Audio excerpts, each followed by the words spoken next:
Hey guys, it's Jeff from Pressure Luck, and today I wanted to focus on a dish that's one of my favorite things in the world. It's typically found in Spanish restaurants and sometimes Mexican restaurants, and it's a dish that combines chicken and rice. Guys, that's the name of the dish. It's called Arroz con Pollo, which basically means rice and chicken in Spanish. And that's your bilingual lesson for the day. Guys, it's such an easy thing to make, and I really love my Arroz con Pollo when it's really kind of on the creamy side in terms of the sauce being everywhere. Not like cream based itself, but the sauce being really creamy and smooth and like velvety within the chicken and rice. I don't like dry chicken and rice or arroz con pollo, you know? Plus, I like to add a little bit of chorizo into mine, and you're gonna see that later in the recipe, and it's optional, but I feel like it adds so much flavor to it. Plus, my favorite place I used to get this dish from all the time used to put chorizo in it as well. So you're gonna see how amazingly simple and how wonderfully flavorful this arroz con pollo is when we make it in your Instant Pot right now. Olé! Like practically every recipe, it starts with an onion. I'm gonna take a medium-sized Spanish onion and dice it up. Now I'll take a red bell pepper and dice that up too, and then add it to the onions.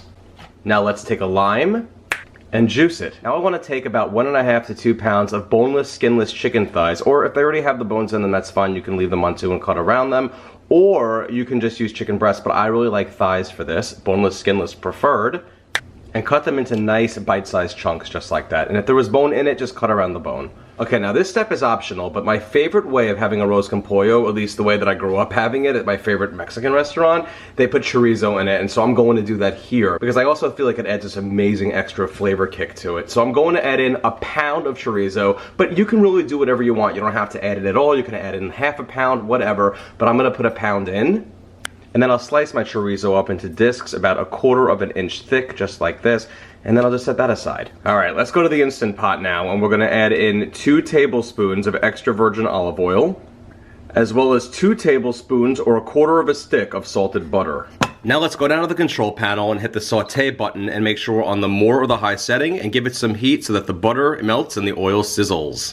Now once our butter is melted and the oil sizzling, after about 3 minutes of heating up, we need to add in a key ingredient to this dish, and that is going to be saffron. Guys, saffron comes typically in a little vial or a little pouch, and you don't get a whole lot of it, and it's a little bit pricey. This is $5 for this little amount, but a little goes an extremely long way, and you don't use it in many recipes, just typically Spanish or Mexican dishes, some of them. And we're just gonna use 1/2 teaspoon of this stuff right here. Again, a little goes a very long way, and I do highly recommend you use it. You don't have to, but it really will give it that proper arroz con pollo flavor. Kind of like when you add it to a paella, gives it a paella flavor. So I'm gonna stir the saffron around inside of the oil and the butter, and just let it simmer in there for about 30 seconds. And after about 30 seconds of the saffron sitting in the oil and the butter, let's add in our peppers and onions. And we'll stir that around in the pot and saute it for about 3 minutes. Make sure that all the onions and peppers are coated with the butter and oil. And you can see right away, the saffron gives great color to the dish, kind of like paprika does. We're gonna be adding some of that too, by the way, a little bit later. But in the meantime, you see how all the saffron is giving the onion a beautiful color. And after about 3 minutes of our onions and peppers cooking in the saffron-infused butter and oil, I'm going to add in 1 tablespoon of crushed garlic. Stir that around in the pot for another minute. Get it nice and combined with all the other veggies. All right, and after a minute of our garlic sauteing with the veggies, we're going to add in our protein. All of that chorizo and chicken right to the pot. And we'll stir that around in the pot for about another 3 minutes to saute and sear the sausage and the chicken ever so slightly. And once we've added our chicken and chorizo to the pot and we've mixed it around with everything in there, we're gonna season it up a little bit as it sears. I'm gonna add in 2 teaspoons of paprika. You can use regular or smoked. 2 teaspoons of cumin, 1 teaspoon of parsley flakes, and a teaspoon of chili powder. And now let's stir that up with everything in the pot, making sure that it coats all of the chicken and the chorizo, which, by the way, chorizo is just typically a sausage used in Spanish and Mexican cuisines. And now I'm just making sure I stir all of the spices up with everything in the pot. Now, a very important element to this is while we're stirring around the chicken and the sausage and the veggies with the spices, is we want to constantly stir so none of the spices stick to the bottom of the pot. We want it to be nice and clear throughout the entire time. So constantly give it a stir for these 3 minutes. I really love adding chorizo to this dish. Okay, and you see how the bottom of the pot is nice and clear of any spices or anything sticking on it? That's exactly how I want it. So I'm gonna keep stirring it around just for another moment or two. Again, about 3 minutes worth of sauteing and searing the chicken and the chorizo will do the trick. Okay, perfect. And now I wanna add in some liquids. I want to now add in 1 cup of a dry white wine, like a Chardonnay or a Sauvignon Blanc. And if you don't have one of those, you can use a white cooking wine if you have it, but of course the stuff you drink is even better. If you don't want to use wine at all, just add a cup of chicken broth right now, and we'll be adding more broth later. But just make sure that we stir in that first cup of liquid, but I prefer wine, with everything. And as you do that, make sure that we deglaze the bottom of the pot, making sure it's completely clear of any spices that might have stuck on. And Banjo over there is rolling around on the floor, having fun, making sure he's covered with rug scent. And I'm gonna let this simmer for 1 minute in the wine.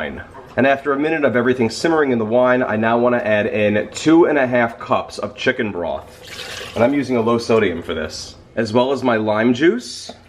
And a 14.5 ounce can of diced tomatoes, whether it be petite dice or regular dice, and any flavor you like. I like the ones with the little green chilies in there, but you can really do any one. Some of them have like basil and garlic and oregano, whatever you want to use. But just use a 14.5 ounce can of a diced tomato of some nature. And I'll pour it in with their juices. And I want to stir that up with everything else in the pot. And now we have our final ingredient to add, and that is going to be our rice. I am going to be using for this, guys, arroz amarillo, which translates to yellow rice. The Goya stuff. I love this stuff. I'm using a 14-ounce box of it, but you can just use 2 7-ounce boxes if you can't find this family size.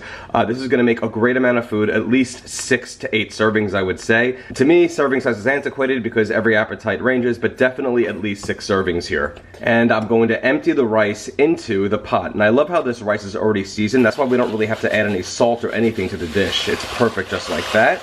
And then just give it a stir within. Not too much so, just like this. You don't want to really make sure that it's completely stirred in. Just kind of just do what I'm doing right now. Like a light submerging of the rice, a light little twirl at the very top of the pot, okay? Now let's leave this in here, and we want to bring this to a bubble before we put the lid on. Alright, and after about 3 minutes of the bubbling happening, even if it's more just on one side of the pot, and now we're going to put the lid on and we're going to pressure cook.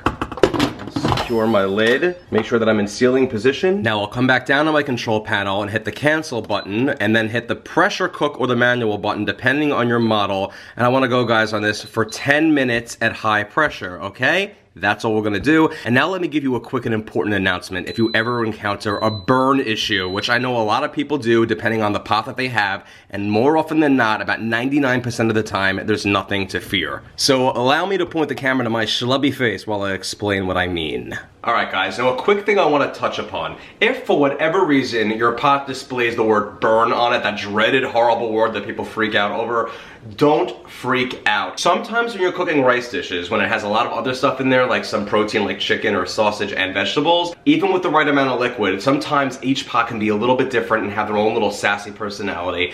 If it says burn, just ignore it. Just ignore it. After 2 minutes, that's gonna go away and it's gonna continue the pressure cooking cycle, and when it's done, it's going to have cooked perfectly. The bottom of the pot might be slightly scorched in the little corners, but again, that's not even a big deal. It cleans right off. It's not gonna affect the flavor of the dish. The only time you have to ever worry about a burn notice is literally if you put like no liquid in the pot, and therefore it can't even come to pressure in the first place, and it'll say burn. But if it says burn on it, once it came to pressure, don't worry about it. I promise you, it'll start counting down normally, it'll go away, and it's gonna be exactly how it looks like in this video. Don't worry. I didn't lay it down before, I won't now, alright? And now that we're done cooking, let's perform a quick release.